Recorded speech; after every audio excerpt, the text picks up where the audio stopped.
Hello and welcome to MystiCast 105. Well, would you look at that? It seems we're live today. It also happens to be your birthday. Happy birthday. Thank you.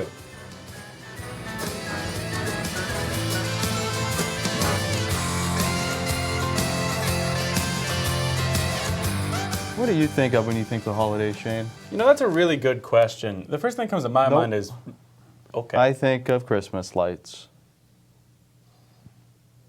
The holiday season is here, and that means lights in Dykeshorn Park in Mandan. The lights in Mandan have become a big attraction in its 2 years of operation. The park has attracted people from all around the area. Who doesn't love gorgeous lights and apple cider?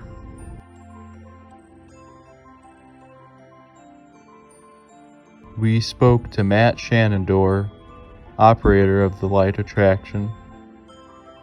We've had a great turnout in our second year here at the Mandan Holiday Lights on Main. Our grand lighting had about 2,500 people out here, and since then we've seen just about another 2,000 people come throughout the last 5 nights, and we'll see plenty more coming through over the holiday season. Last year was our inaugural year of the event, so last year we had just started with all the different displays, and this year we added a couple new ones in. The walk-through ornament, or the walk-through snowman ornament that we have. Located in downtown Mandan, the park is surrounded by many restaurants, and there's even some food trucks down there. Not a bad way to spend an evening out in the cold.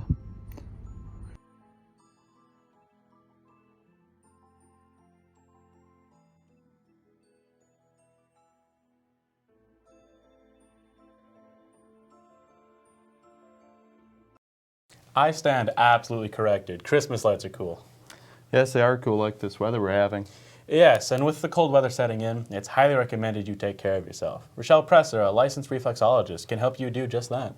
Reflexology is a practice that can be traced back as far as 2332 BC. Despite its ancient beginnings, it's still relevant in modern-day health and wellness. It's a non-invasive modality based on the science that the body has reflexes that relate to all organs, glands, and parts of the body. Stimulating these reflexes aids in bringing the body back into homeostasis, or balance. This provides great health benefits, while feeling good and promoting relaxation. Deb Materi has had reflexology done by Rochelle before, and especially likes facial reflexology. Just makes you feel tired and kind of sleepy a little bit. Just relaxed. Just feels very relaxing. Rochelle Presser specializes in all kinds of reflexology, including facial reflexology, non-surgical facelift, facial cupping, stone medicine gua sha, auricular therapy, ear seeding, menopause reflexology, hand and foot reflexology, and craniosacral reflexology. If a person has never had reflexology done, I would highly recommend they have their feet done. It's the best segue into experiencing reflexology out of all of the different modalities that you can use. But my favorite is the facial reflexology. And the reason for that is you can see the benefits right away. In the other forms of reflexology, whether it's the feet or the hands or the ears, you feel that, and you also feel it subtly because you'll have, drainage or less tension and different things like that. She's also the first reflexologist in the United States to have taken the online facial reflexology training over Zoom. For more information or to book an appointment, call 701-220-9049 or visit her on Facebook or Instagram at RDP Reflexology. Reporting for MystiCast, I'm Ashley Presser. Rochelle Presser has been practicing reflexology for nearly 10 years and has an office in Bismarck. Speaking of ample experience, I have quite the hour inside the cab of a skid steer. Yeah, how difficult is it to operate a skid steer? Well, that depends, but when it comes to this specific skid steer, it really is quite simple. Let's have a look.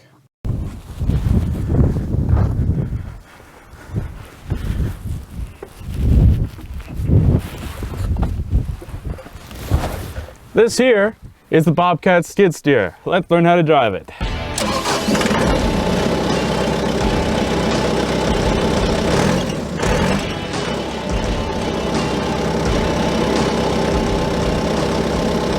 All right, time to learn how to drive the machine.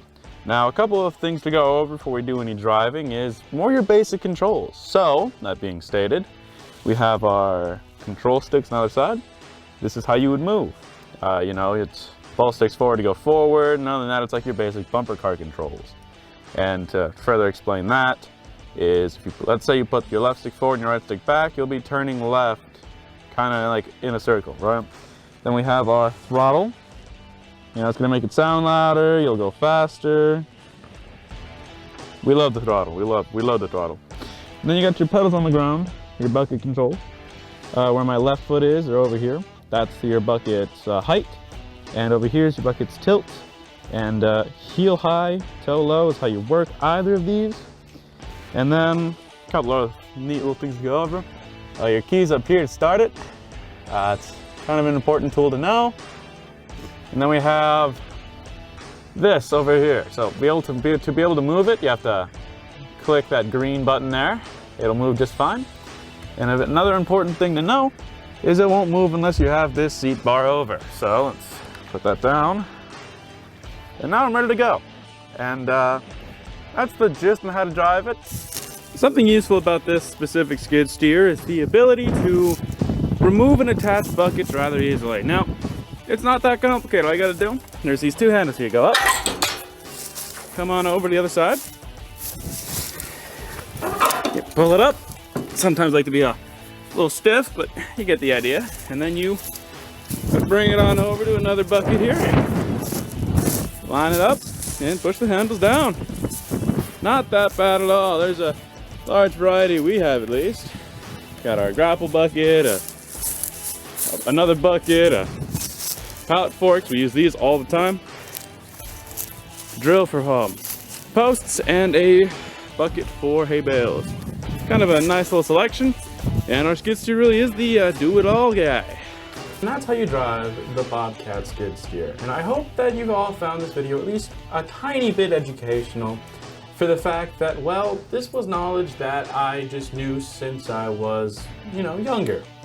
And the ability to transfer that may or may not have been lost in translation. So I hope I was able to teach it in a way where anyone who saw it could just get in and move it if they need to. I'm not saying operate it to the utmost extent or anything. If I did, let me know. I mean, comments are down there, over there, maybe, who knows? Let me know how I did. I'm interested in your feedback, and if it's good, maybe I'll teach another machine on the farm. It was a fun experience, I'd say, so bye.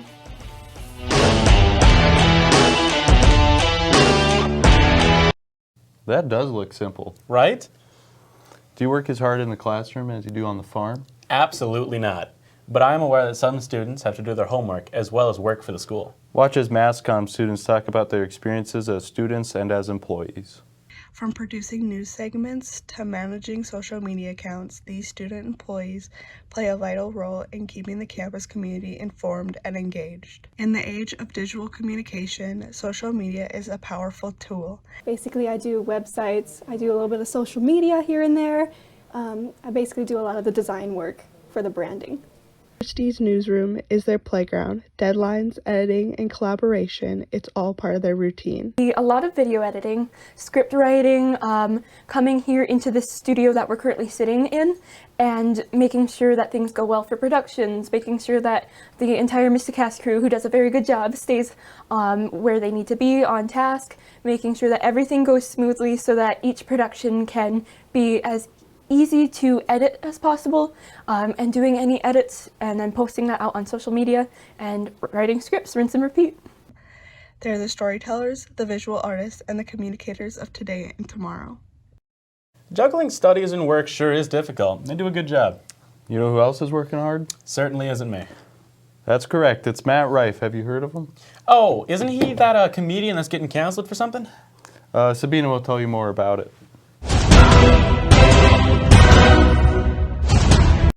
With the uprising of popular social media platforms, TikTok, and countless other platforms, 28-year-old Matt Rife, American actor and comedian, is now stimulating controversy online for his latest Netflix special, Natural Selection. The comedian starts off his special with a joke about domestic violence. However, a few days later, distraught fans and new audiences hearing about his comment quickly called out the comedian, expecting an apology. According to Variety, in what appeared to be an apology posted to his Instagram story, Rife directed anyone offended by his jokes to a link that led them to a website for special need helmets. In a recent interview with Variety, Rife spoke about his intentions for Natural Selections. He wanted the special to appeal to both men and women since his social media videos indulge more to a female audience. Would you feel someone who makes jokes about it is rude and deserves to be? No. I mean, humor is objective. Although Matt Rife is trending for controversial reasons, his Netflix special as of Wednesday is Netflix's #2 on the streamer's most watched list. He sure had some colorful jokes. I don't know, I thought they were funny. Speaking of colors, let's talk about colors on a shirt. More specifically, tie-dye. Emily covers BSC's tie-dye event from this month. I am Emily Tryon reporting for MystiCast. On November 15th, the Student Union hosted a tie-dye shirt event. Due to past events being a success, they decided it was time for it to come back. Students get to make something that they get to take with them and they have for years to come, something they made in college, and it's sometimes nice to just have something to distress from the everyday school life and just be really fun and creative. I'm expecting 150 students to 200. If it was your first time tie-dyeing, there were helpers and instructors to help you. Or you could have done it by yourself and went with your own creativity. I love the color green. Biased, it's my last name. I kind of went for like a sunset sunrise type theme for mine, so I'm actually really excited to see how it turns out. With semester finals just a month away, I think they did a good job with keeping the stress down. So I think it's a fun new thing to try. Actually, I really enjoyed it. Yep, if it does really, really well, we will do it again sometime soon. I'm sure the end results turned out nice, but me personally, I don't have any patience to do any of that. Creativity takes patience. Yeah, especially when I can't figure out what to write. I heard when Haley has a hard time writing her stories, she draws it instead.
That looks amazing. Do you think she'll go back to writing it now?